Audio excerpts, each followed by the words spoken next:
4. મારા રાહબર Ahmed Jalaluddin. Doctor APJ Abdul Kalam. જન્મ 15-10-1931, અવસાન 27-7-2015. APJ અબ્દુલ કલામનો જન્મ તમિલનાડુ રાજ્યમાં આવેલા રામેશ્વરમ ગામમાં થયો હતો. તેમના પિતાનું નામ જૈનુલબ્દીન અને માતાનું નામ આશિયા અમ્મા. તેમનું પ્રાથમિક શિક્ષણ રામેશ્વરમમાં જ થયું હતું. માધ્યમિક શિક્ષણ રામનાથપુરમમાં અને ઉચ્ચ શિક્ષણ એમણે તિરુચિરીપલ્લીમાં મેળવ્યું. એ પછી મદ્રાસ ઇન્સ્ટિટ્યૂટ ઓફ ટેકનોલોજી એટલે કે MITમાં દાખલ થઈ એરોનોટિક્સનો ગહન અભ્યાસ કર્યો. ભારતીય અવકાશ વિજ્ઞાન રોકેટ વિજ્ઞાનની સિદ્ધિઓ દ્વારા ભારતના ઉચ્ચ કક્ષાના વૈજ્ઞાનિક તરીકેની નામના તેમણે પ્રાપ્ત કરી હતી. તેઓ વૈજ્ઞાનિક હોવા ઉપરાંત ઉચ્ચ આધ્યાત્મિક રસ ધરાવતા હતા. India A vision for the new millennium અને ઇગ્નાઇટેડ માઇન્ડ એ તેમણે અંગ્રેજીમાં લખેલા પુસ્તકો છે. ભારત સરકારે તેમને પદ્મભૂષણ, પદ્મવિભૂષણ અને ભારત રત્નથી નવાજ્યા હતા. એ એમની વિશેષતા છે. એક સમયે તેઓ ભારતના રાષ્ટ્રપતિ હતા. તેમણે અરુણ તિવારીના સહકારથી પોતાની આત્મકથા વિંગ્સ ઓફ ફાયર લખી છે.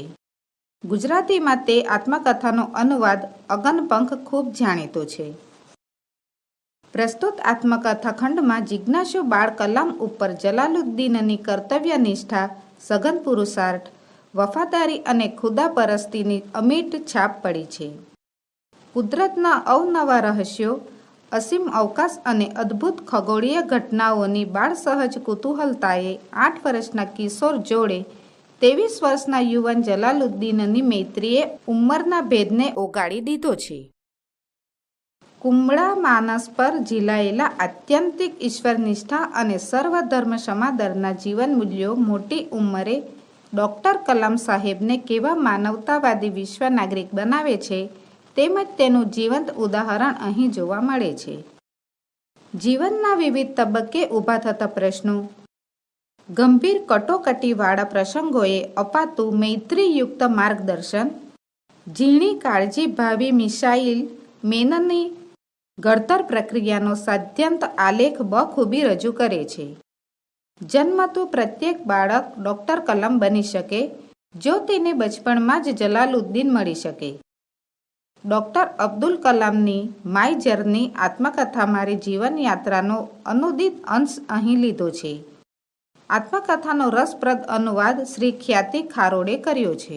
મારા સદનસીબે જિંદગીના દરેક મોડ પર મને એવા સારા રાહબર મળતા રહ્યા જેમણે મારી કારકિર્દીને યોગ્ય ઘાટ આપ્યો અને જરૂર પડ્યે મારા વિચારોને વળવા માટે સુંદર દિશાઓ આપી. મારા જીવનમાં આ રાહબરોનો ફાળો ઘણો કિંમતી કહી શકાય. આખી જિંદગી મને તેમના આ અહેસાનનો અનુભવ થતો રહ્યો છે. જીવનના આ તબક્કે મારી વ્યસ્તતા ઓછી થઈ હોવાથી મને સમય મળે ત્યારે હું આ બધી જ વ્યક્તિઓને પ્રેમથી સતત યાદ કરવાનું પસંદ કરું છું. સૂરજની જેમ તેમણે મારા જીવનને રોશન કર્યું છે અને પવનની જેમ ડગલે ને પગલે મારો સાથ નિભાવ્યો છે. મારા જીવનનો આવો પહેલો રાહબર હું મારા પિતરાઈ અહેમદ જલાલુદ્દીનને ગણું છું. હું 8 વર્ષનો હતો ત્યારે મારા પિતાએ હોડીનો વ્યવસાય શરૂ કરવાનું વિચાર્યું. આ હોડીના બાંધકામમાં મને ખૂબ રસ પડવા લાગ્યો. જલાલુદ્દીન પણ રામેશ્વરમમાં જ રહેતો અને મારા પિતાને હોડી બાંધવામાં મદદ કરતો. તે કારણે હું તેના ગાઢ પરિચયમાં આવ્યો. હું ઝીણવટપૂર્વક બાંધકામનું અવલોકન કરતો રહેતો. આ વાત આસપાસના બીજા કોઈની નજરમાં આવી નહીં, પરંતુ જલાલુદ્દીને તેની નોંધ લીધી. તેણે દરરોજ મારી સાથે થોડો વખત વાતો કરવાનો રાખ્યો. સ્વાભાવિક છે, વાતના કેન્દ્રમાં હોડી જ હોવાની. હોડી કેવી હોવી જોઈએ, કઈ રીતે બાંધવી જોઈએ, આપણે તેને કેવી રીતે રંગ કરીશું, એ બધી જ વાતો એ મને કરતો. મારા રસના વિષયને સિંચવામાં તેણે બહુ મોટો ભાગ ભજવ્યો. હોડી તો બનીને તૈયાર થઈ ગઈ, પણ અમારી દોસ્તીનો સિલસિલો અટક્યો નહીં. અમારી ઉંમરમાં ખાસ્સા 15 વર્ષનો તફાવત હતો, પણ આ તફાવત અમારી દોસ્તીની આડે કદી આવ્યો નહીં. અમારી મુલાકાતો ચાલુ જ રહી, પણ વાતના વિષયો બદલાતા ગયા. દિવસો પસાર થતા ગયા. વર્ષો બાદ આજ જલાલુદ્દીન સાથે મારી મોટી બહેન ઝોહરાના નિકાહ થયા. દોસ્તી હવે સગપણમાં બદલાઈ ગઈ, તેથી આત્મીયતા પણ વધતી રહી. જલાલુદ્દીન સાથે વિતાવેલા મારા બાળપણના દિવસો યાદ કરું તો સાંજના સમયની અમારી મુલાકાતો મને સૌથી વધુ યાદ આવે. અમે અમારી મસ્જિદ શેરીમાંથી બહાર આવીને દરિયા તરફ ચાલી નીકળીએ. આમ ફરતા ફરતા મંદિરને ઓટલે આવીને અટકીએ. સાંજ પડવા આવી હોય એટલે બજારમાં યાત્રાળુઓની ચહલપહલ ચાલતી હોય. મંદિરનો રસ્તો પણ તેમની ભીડથી એકદમ જીવંત બની ગયો હોય. કેટલાક મંદિરની પ્રદક્ષિણા કરતા હોય તો કેટલાક નીચે નમીને મંદિરના પગથિયાની રજ માથે ચડાવતા હોય. કોઈક વળી ઘરડા મા બાપને દર્શન કરાવવા નીકળ્યું હોય તો બંનેના હાથ ઝાલી ટેકો આપીને મંદિર તરફ તેમને દોરી જતું નજરે ચડે. સંધ્યાકાળે મંદિરના આ પવિત્ર અને આધ્યાત્મિક માહોલમાં ક્યારેક અમે પણ ભગવાનની વાતો પર ચડી જતા. જલાલુદ્દીન આસ્તિક તો હતો, પણ ખુદા અંગેની તેની માન્યતા મારા પિતાની આસ્તિકતા કરતાં અલગ હતી. મારા પિતા ઇસ્લામના રીતિ રિવાજોનું પાલન કરવામાં માનતા. 5 વખતની નમાજ રિવાજ ખાતર કરવાના બદલે સાચા દિલથી અદા કરતા. તેમનો ખુદા તેમના માટે સર્વોપરી હતો અને તેમની બંદગી તેઓ ગંભીરતાપૂર્વક કરતા. આપણે જેમ ખાઈએ પીએ કે શ્વાસ લઈએ તેવી જ સહજતાથી આ બંદગી તેમના દૈનિક ક્રમમાં સામેલ થઈ ગઈ હતી. જલાલુદ્દીનની આસ્થા જરા જુદી હતી. તેના માટે ખુદા એક દોસ્ત જેવો હતા. એક એવો ભરોસાપાત્ર દોસ્ત જેની સાથે નિખાલસતાથી વાતો કરી શકાય, દિલ ખોલીને તેની સામે મૂકી દઈ શકાય અને કોઈ મુશ્કેલી હોય તો તેની આગળ રજૂ પણ કરી શકાય. તેના માટે જાણે તેનો ખુદા હાજરા હજુર હતો. પોતે કોઈ તકલીફ ખુદાને જણાવે તો ખુદા તેને હલ કરશે જ, તેવો તેને અડગ ભરોસો રહેતો. અમારી આવી બધી વાતો ચાલતી હોય ત્યારે હિન્દુ ભક્તો તેમની આરતી કે સંધ્યા પૂજા કરતા હોય. એક જ સમયે દરરોજ આસ્થાના આ અલગ અલગ રૂપો મને જોવા મળતા. તેથી આ બધી જ બાબતોએ ખુદા માટેની મારી માન્યતાને ઘડવામાં ફાળો આપ્યો. રામેશ્વરમના આ પવિત્ર વાતાવરણમાં સૌ કોઈ દિલથી પૂજા કરતા. પોતપોતાના સૈકાઓ જૂના ધર્મ અનુસાર કોઈની બંદગી તો કોઈની અર્ચના સતત ચાલતી રહેતી. અહીં અજાન, ત્યાં મંત્રોચ્ચાર અને દૂર દેવળમાં તેમની પ્રાર્થનાનો ઘંટારવ. જો ભાવ બધાનો સરખો તો આ પ્રાર્થના સાંભળનારો અલગ અલગ કેવી રીતે હોઈ શકે? મારા મનમાં એ ખ્યાલ પાકો થઈ ગયો હતો કે અંતે તો ઉપરવાળો એક જ હશે, અલગ નહીં. તેમાંય જલાલુદ્દીનને તો બધે જ ખુદાના દીદાર થતા અને તે તેની સાથે વાતો કરતો. આસ્થાનું આ સ્વરૂપ મને બહુ નવાઈ પમાડતું. જલાલુદ્દીન બહુ ભણેલો ન હતો. તેણે 8મા ધોરણ સુધી અભ્યાસ કર્યો હતો. પછી ઘરનું ગુજરાન ચલાવવાની જવાબદારી તેની પર આવી ગઈ. તેથી આગળ ભણવાનું છોડીને કામ પર લાગી ગયો. પણ અંગ્રેજી પર તેની પકડ સારી હતી. તે સારી રીતે અંગ્રેજી લખી વાંચી શકતો. તેથી શહેરના કોઈને પણ અંગ્રેજીમાં અરજી લખાવવી હોય કે કચેરીનું કામકાજ હોય તો લોકો તરત તેને યાદ કરતા. આ કારણે લોકોમાં તેનું ઘણું માન હતું. મને એ જોવું ગમતું અને હું પણ વિચારતો કે બહુ સારી રીતે ભણીએ તો આવા માનપાન મળે. આ એક આડકતરું પ્રોત્સાહન હતું. બીજી તરફ જલાલુદ્દીન ભણેલો હોવાથી ભણવાની મારી ધગશને તે જ સૌથી પહેલાં ઓળખી શક્યો અને મને સવાલો પૂછવા માટે પ્રોત્સાહિત કરતો રહ્યો.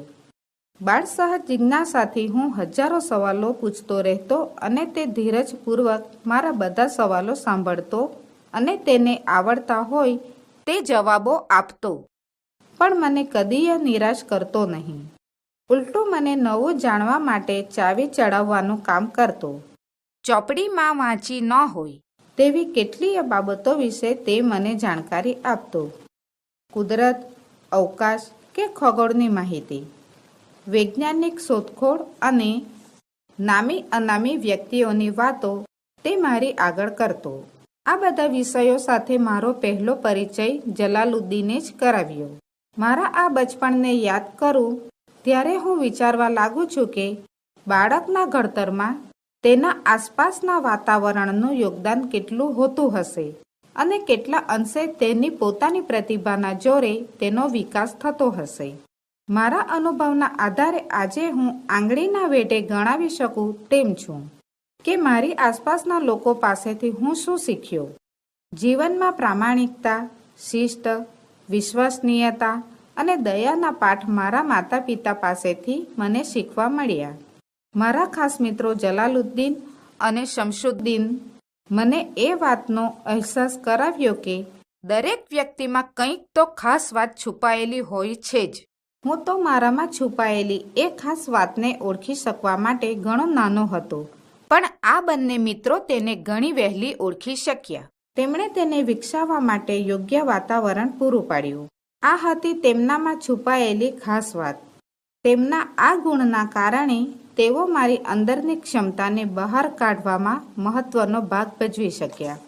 મારી નિશાળનું ભણતર પૂરું થવા આવ્યું ત્યારે સૌથી પહેલાં જલાલુદ્દીનને જ એ વિચાર આવ્યો હતો કે મારે હવે રામેશ્વરમ છોડીને બહાર ભણવા જવું જોઈએ. મારે આગળ ભણવા માટે રામનાથપુરમની મોટી સ્કૂલમાં જવું હતું. હવે તે સમયે મારા સપના ભલે મોટા હતા પણ ઉંમર એટલી મોટી નહોતી. બહારની દુનિયાનો મને કંઈ અનુભવ નહોતો.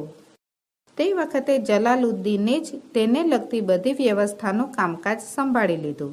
મને રામનાથપુરમ પહોંચાડવાની અને ત્યાં રહેવા જમવાની ગોઠવણની જવાબદારી તેણે પોતાના માથે લઈ લીધી. ત્યાં પહોંચ્યા બાદ મને ઘરની બહુ યાદ સતાવતી. આ રીતે ઘરથી દૂર રહેવા માટે હું ઘણો નાનો હતો. એક સાચા રાહબરની જેમ જલાલુદ્દીને મને જીવનના આ મોડ પર ઘણી હિંમત આપી. તેણે મને પ્રેમપૂર્વક સમજાવ્યું કે જિંદગીમાં આગળ વધવા માટે કંઈક તો છોડવું પડે. આપણી લાગણીઓ પર કાબૂ રાખવાનું આપણે શીખી લેવું જોઈએ. તેની આ બધી સકારાત્મકતાભરી વાતોથી હું મન મક્કમ કરતા શીખી શક્યો. પછીથી રામનાથપુરમમાં ક્યારેક એકલતા સાલતી ત્યારે હું જલાલુદ્દીનના શબ્દોને યાદ કરી લેતો. આ રીતે બાળપણ, કિશોરાવસ્થા અને યુવાનીના દરેક વળાંકે જો કોઈ સતત મારી સાથે રહીને મને કાળજીપૂર્વક સંભાળતું રહ્યું હોય તો તે હતો મારો આ દોસ્ત જલાલુદ્દીન. જિંદગીની આ રાહ પર ક્યારેક હું ડગ્યો હોઈશ અને ક્યારેક ઠોકર ખાધી હશે, પણ દરેક વખતે તેનો હાથ મને પકડી લેવા માટે મારી સાથે રહ્યો. તેણે મને બહુ જતનથી સાચવ્યો અને હંમેશા પ્રોત્સાહન પૂરું પાડતો રહ્યો. જલાલુદ્દીન અને શમશુદ્દીન મારા દરેક ડગલે મને સાથ આપતા રહ્યા. એન્જિનિયર બન્યા બાદ Indian national committee for space રિસર્ચમાં હું જોડાયો અને તેમના નેજા હેઠળ મારે અમેરિકા જવાનું થયું. હું નાસાના તાલીમ કાર્યક્રમમાં ભાગ લેવા 6 મહિના માટે US જઈ રહ્યો હતો. ત્યારે જલાલુદ્દીન અને શમશુદ્દીન મુંબઈ એરપોર્ટ પર મને મૂકવા આવ્યા હતા. તે દિવસની તેમની એ લાગણીભરી મુલાકાતને હું કદી નહીં ભૂલી શકું. 20 વર્ષ પહેલાં અમારામાંથી કોઈએ ક્યાં કલ્પના પણ કરી હતી કે એક દિવસ હું આટલા મહત્વના સ્થાને પહોંચી શકીશ. પણ આજે એ ખુશીમાં સામેલ થવા આવ્યા ત્યારે મારા કરતાં તેઓ વધુ ખુશ હતા. જીવનમાં પહેલીવાર હું પરદેશ જતો હતો, તેથી મારા મનમાં એક ફડક હતી. બરાબર તેવી જ ફડક મારા આ બંને મિત્રોને મુંબઈ જેવા મોટા શહેરમાં પહેલીવાર આવ્યા હોવાથી લાગતી હતી. આમ છતાં એરપોર્ટના ગેટ પર મને મળતી વખતે તેમણે સ્વસ્થતા જાળવી રાખી. તેમને જોતા વેત મારી ફડક તો દૂર થઈ ગઈ અને હંમેશની જેમ મારા જોમ જુસ્સો પાછા આવી ગયા. તેમણે સદાય મારી ક્ષમતામાં એટલો બધો વિશ્વાસ રાખ્યો હતો કે જીવનના આ નવા વળાંક પર તેમને જોઈને મને હૈયે ધરપત વળી ગઈ. છૂટા પડતી વખતે હું થોડો લાગણીવશ બની ગયો અને મારી આંખમાં આંસુ આવી ગયા. તે વખતે જલાલુદ્દીને મારો હાથ પકડીને મને જે કહ્યું તે મને આજે બરાબર યાદ છે. તે શબ્દો હતા, અબ્દુલ, અમને તારા માટે ખૂબ પ્રેમ છે. અમારા દિલમાં એ શ્રદ્ધા છે કે તું જરૂર કંઈક કરી દેખાડીશ. તારા માટે બહુ ગર્વ છે દોસ્ત. મારી જિંદગીમાં જલાલુદ્દીનના સ્થાન વિશે આજે હું વિચાર કરું તો મને દિવસે દિવસે તેનું મહત્ત્વ વધતું હોય તેવું લાગે છે. તેણે મને બહારની દુનિયાની છબી બતાવી. તેણે દુનિયામાં મારો હાથ ઝાલીને ડગ માંડતા શીખવ્યું અને મારી ક્ષમતાને બહાર લાવવા કોશિશ કરી. એટલો ઉપકાર પૂરતો ન હોય તેમ મારો માનસિક વિકાસ અને વિચાર શક્તિ પણ તેણે જ ખીલવ્યા છે. મારી જાતે હું વિચારતો થયો. મારી સર્જન શક્તિમાં નિખાર આવ્યો અને હું નક્કી કરેલી મંજિલ તરફ મક્કમતાથી કદમ ઉઠાવતા શીખ્યો. તે પણ તેની જ કમાલ હતી. ઘર પરિવાર અને રામેશ્વરમથી દૂર નીકળી ગયા બાદ પણ જલાલુદ્દીનની આ તાલીમ હંમેશા મારી સાથે રહી છે. કારણ કે તેની તાલીમ એવી હતી કે જેણે મને જીવન કેમ જીવાય તે શીખવ્યું. મારા માટે કમનસીબીની વાત એ છે કે જીવનની જેમ મને મોતનો પરિચય કરાવવામાં પણ તે જ નિમિત્ત બન્યો. હું જ્યારે ઇન્ડિયન સ્પેસ રિસર્ચ ઓર્ગેનાઇઝેશન એટલે કે ISRO ખાતે SLV-3 રોકેટ પ્રોજેક્ટ પર કામ કરતો હતો ત્યારે અચાનક મને મારા આ બનેવી દોસ્ત અને રાહબર એવા જલાલુદ્દીનના અવસાનના સમાચાર મળ્યા. ઘડીભર માટે હું અવાક થઈ ગયો. આપણે સૌ હયાત હોઈએ અને આ દોસ્ત આમ સાવ અચાનક જન્નતની વાટ પકડી લે એ વાત મારા ગળે ઉતરતી જ ન હતી. અસહ્ય દુઃખની આ ઘડીમાં હું થોડીવાર સુધી તો અર્થ વિનાનું કંઈક બબડતો રહ્યો. જ્યારે થોડી કળ વળી ત્યારે મારા રાહકર્મીને જરૂરી સૂચનાઓ આપીને હું તરત રામેશ્વરમ જવા રવાના થયો. રામેશ્વરમના રસ્તે બસ દોડતી હતી. ખુલ્લી બારીમાંથી પવન વાતો હતો અને મારી સાથેના મુસાફરો પોતપોતાની વાતોમાં લીન હતા. પણ તે હકડેહઠ ભીડમાં મને સહી ન શકાયું. તેવું એકલવાયાપણું લાગતું હતું. દરેકની જિંદગીમાં આવો વખત આવતો હશે જ્યારે બાળપણ છૂટી ગયાનો અહેસાસ થાય. મારા આ દોસ્તના અચાનક ચાલ્યા જવાથી મારી અંદરનો બાળક અબ્દુલ પણ જાણે મરી ગયો. વહાલથી જવાબ આપનારો દોસ્ત ન રહે તો પછી સવાલ પૂછનારો પેલો નાનકડો બાળક ક્યાં જવાનો? મને ઝાલનારા અને પીઠ થાબડનારા હાથ હવે આ દુનિયામાં ન હતા. તે સ્વીકારવું બહુ અઘરું હતું.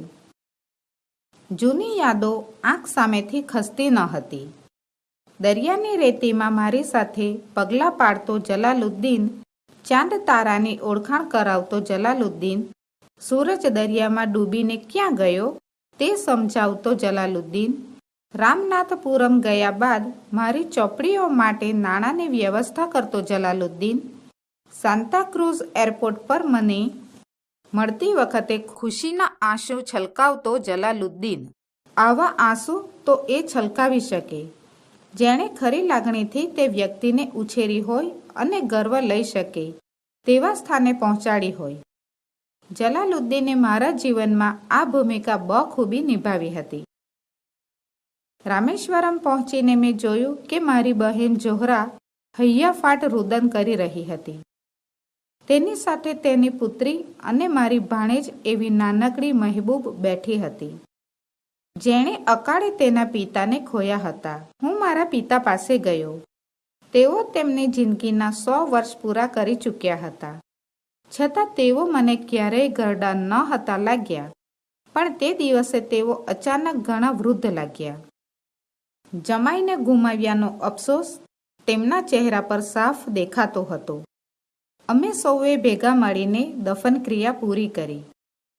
હું આ આઘાતથી એવો સ્તબ્ધ થઈ ગયો હતો કે રડી પણ શક્યો ન હતો. બસ મનમાં તેની યાદો છલકાતી હતી. દફનવિધિ પૂરી થયા બાદ સૌ ઘરે આવ્યા. ત્યારે મારા પિતાએ મને તેમની બાજુમાં બેસાડ્યો. આ જૈફ વયે પણ તેઓ એટલા સભાન હતા કે મારું દુઃખ અનુભવી શકે. મને ત્યારે જ ખ્યાલ આવ્યો કે મારી જેમ તેઓ પણ રડ્યા નથી.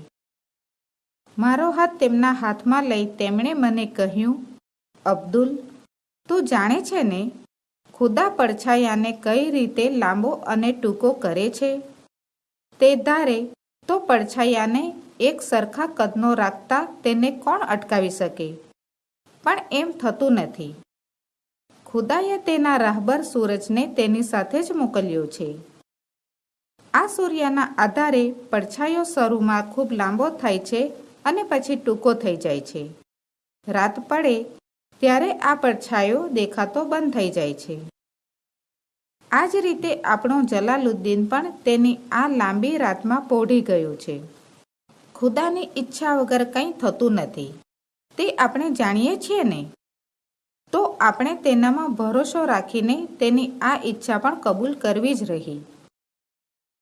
હું મારા પિતાના આ શબ્દોને વાગોળતો થોડી વાર ત્યાં બેઠો રહ્યો.